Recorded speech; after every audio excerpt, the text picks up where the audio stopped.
Did God, you? no. Really? Fuck no. Sorry.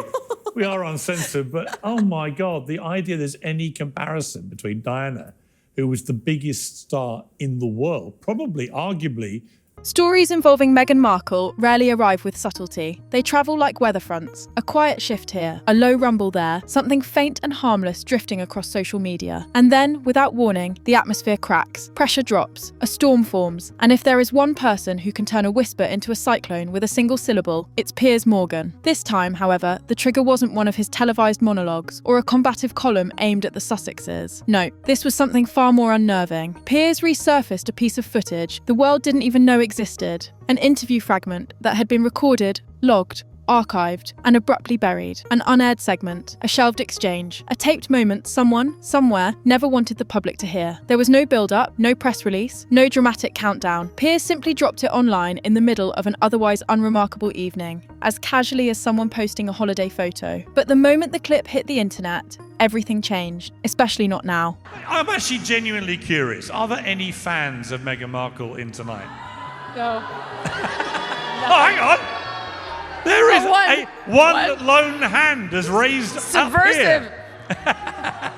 The footage was grainy, the lighting poor, the timestamp almost archaic, but the atmosphere was unmistakable. Piers sat across from a shadowed figure, their face obscured, their voice initially disguised. It looked like evidence, not entertainment. Something recorded for clarity, not for broadcast. Something held back, for reasons that suddenly felt far more obvious. And then came the line. 6 words, delivered calmly, without hesitation, without embellishment. She always said her plan was bigger than Harry. 6 words, but they sliced straight through the narrative Meghan had carefully cultivated. 6 words, and the entire royal watching world snapped to attention. Within seconds, the clip went viral. It detonated across X, TikTok, YouTube, podcasts, and commentary channels with the velocity of a scandal that had been waiting for ignition. Analysts combed through the audio. Royal watchers paused and replayed every breath. Commentators dissected the sentence like a crime scene. Who said it? When did they say it? Why was it buried? And why now? Speculation didn't just rise. It erupted. And in Montecito, according to sources who seldom exaggerate, Meghan's reaction wasn't mild, wasn't measured, wasn't even remotely composed. As one insider put it, she didn't just get angry, she went nuclear. Phones rang, advisors scrambled, legal teams poised themselves on standby. Because this clip didn't just hint at ambition, it undermined her entire public origin story. The innocent Hollywood outsider thrust unprepared into royal machinery. But to understand why this moment became an earthquake, we have to go back to where the fuse truly began burning. To the moment Piers hinted that he had old recordings that were never cleared by the palace. Everyone thought it would be harmless. Everyone thought it would be petty commentary. No one, least of all Meghan's team, expected what came next. The madness didn't start with the clip itself. It began with the whisper. A tiny blink and you miss it post from Piers on X, teasing a private archive project. It sounded almost nostalgic, like a broadcaster revisiting old tapes for a memoir or documentary special. But anyone who understands Piers Morgan knows he never posts anything idly. There's always intention, always provocation, always a glint of "you're not ready for this" behind the words. He claimed he'd uncovered recordings from interviews that never made it to air due to palace interventions. Immediately, curiosity flickered. Whose interviews? Why were they blocked? Who pulled the plug? Was the monarchy censoring something? The royal watching community sharpened instantly. Still, people weren't prepared, because when the clip arrived,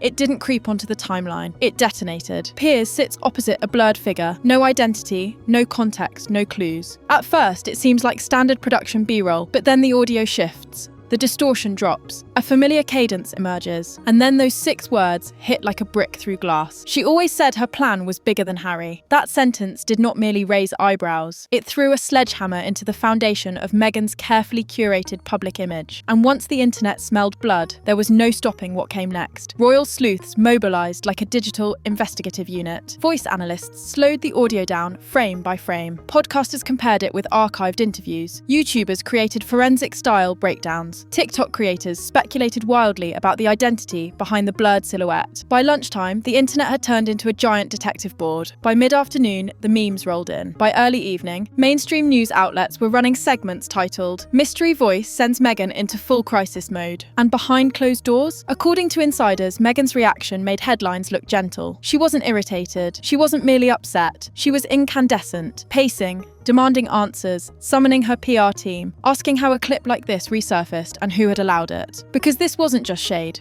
It was a direct hit on the narrative she'd spent years defending, that she married Harry for love, entered the royal world with humility, and never sought power or influence. This clip suggested something else entirely, and the suggestion alone was enough to set everything ablaze. To make matters worse, Piers poured petrol on the flames within hours. He posted one sentence on X: "There's plenty more where that came from." That was it, and that was all it took. Meghan's team spiraled into full crisis management. Lawyers drafted letters, advisors contacted networks. Her inner circle scrambled to locate the source of the recording. Meanwhile, the internet roared louder, because Piers Morgan, more than anyone, knows exactly when he has seized narrative control. And this time, he had Meghan's entire media operation playing defence from the first second. Stay with me. And do subscribe. Meghan's team won't love what's next. Before the public even processed what they'd heard, Meghan's world was already cracking at the seams. Inside Montecito, the panic began long before the hashtags did. If Section 1 explained the blast, Section 2 is where we start to see the fallout, the internal chaos, the frantic calls, the late-night damage control that Meghan desperately hoped would never become public. Because the moment that unaired clip hit the internet, Meghan didn't simply react. She collapsed into crisis mode. Not the quiet kind, not the measured PR-friendly kind. The full Montecito panic, the kind insiders whisper about in hushed tones. According to sources close to her camp, Meghan's response wasn't shock. It was fury. Fury because she recognised the voice. Fury because she remembered the conversation. Fury because she never expected the footage to see daylight.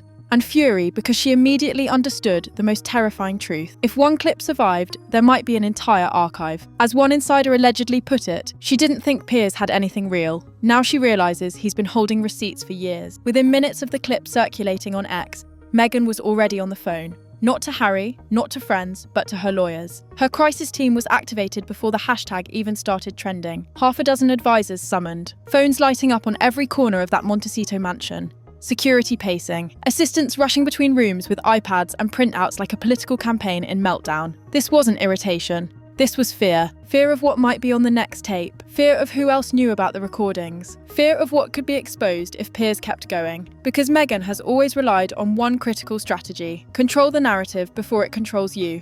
But this time, she didn't have control. Piers Morgan did. And he wasn't just holding a microphone, he was holding her past. Her team began combing through every public and private relationship she'd ever had. People she worked with, people she cut off, people she forgot, anyone who might have said something on camera to Piers, or anyone else that she didn't know about.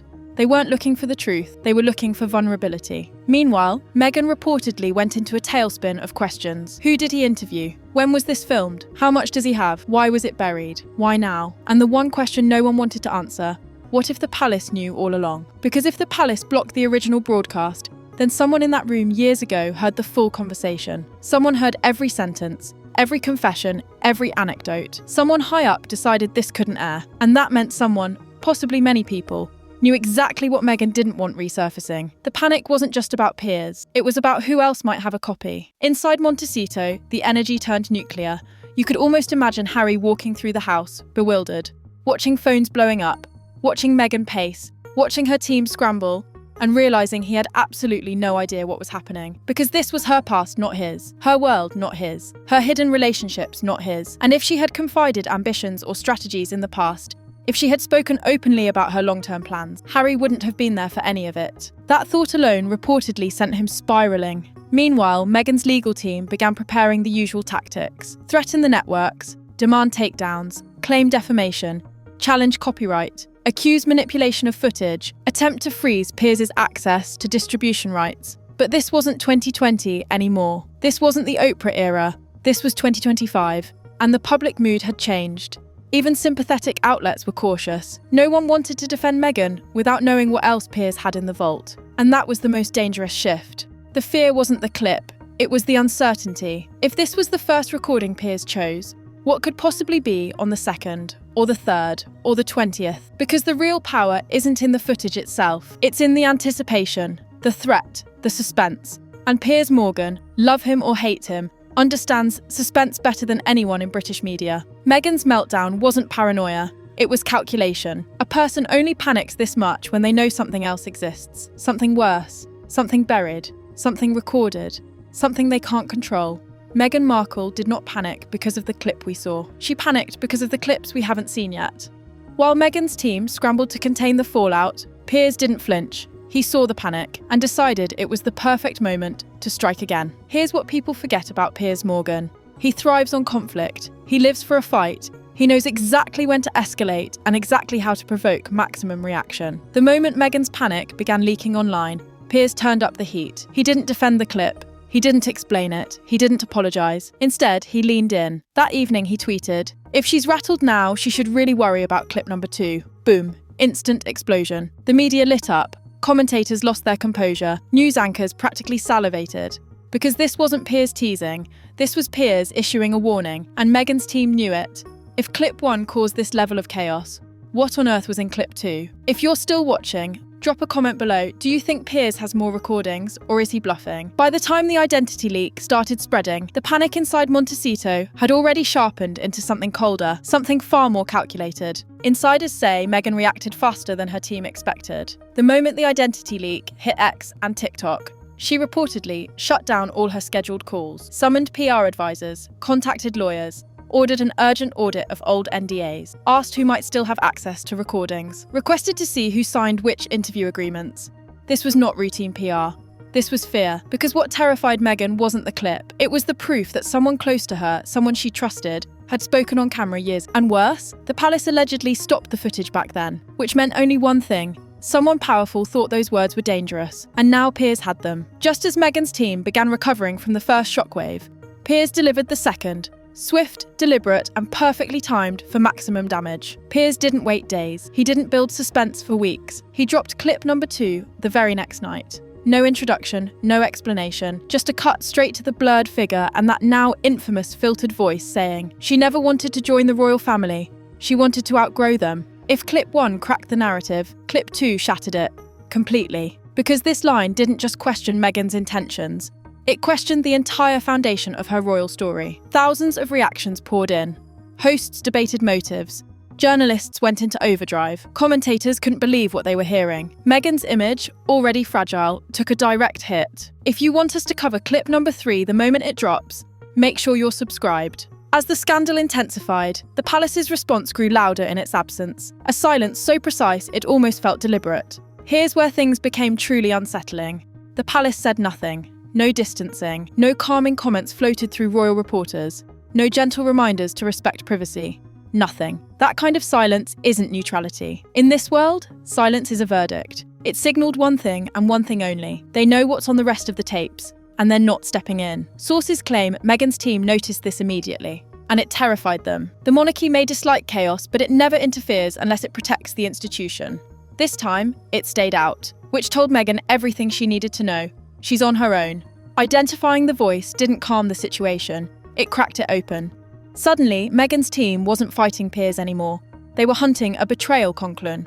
With the internet having identified the voice, Meghan's team shifted targets. Now it wasn't about stopping Piers. It was about who talked, why now, what were they promised, what else did they record. Calls were made to old colleagues, producers, publicists, friends she'd cut off, associates from the early days. And the fear grew deeper. If one person had spoken in an unaired interview, how many others did? Piers teased more recordings, plural, which meant someone inside Meghan's past had opened a floodgate she can't shut. This part stunned the internet. Trevor Engelson, Meghan's ex-husband, hasn't spoken publicly in years, not once, not even during the Oprah era. He is the single biggest missing piece in the Meghan Markle puzzle. And the moment Piers dropped clip 1, Trevor suddenly turned off Instagram comments, locked down his account, disappeared offline. People noticed instantly. Speculation exploded. Why now? Why vanish at the exact moment Meghan's past was being dredged up? Sources say Meghan's team reached out to him, urgently, not for reconciliation, for containment, because Trevor, more than anyone, knows her before the palace, before the branding, before the carefully managed image. And if an old insider was now speaking, Trevor becoming involved, even silently, terrified her. By the time the frenzy calmed, one thing was clear. Meghan wasn't battling rumours. She was battling recordings, real voices, real moments, pieces of her past she never expected to resurface. And the most unsettling part? We've only heard 2. Piers didn't bluff. He didn't hint. He dropped clips. And each one hit harder than the last. They rattled Montecito. They shook the palace. They pulled long silent figures back into the conversation. But the real fear wasn't what we heard. It was what might still be coming. Because if one insider talked, if Trevor disappeared at the exact wrong moment, If the palace stayed silent when they could have stepped in, then Meghan isn't facing a scandal, she's facing an archive. And Piers Morgan, for better or worse, is holding the matches. This story isn't finished, not even remotely.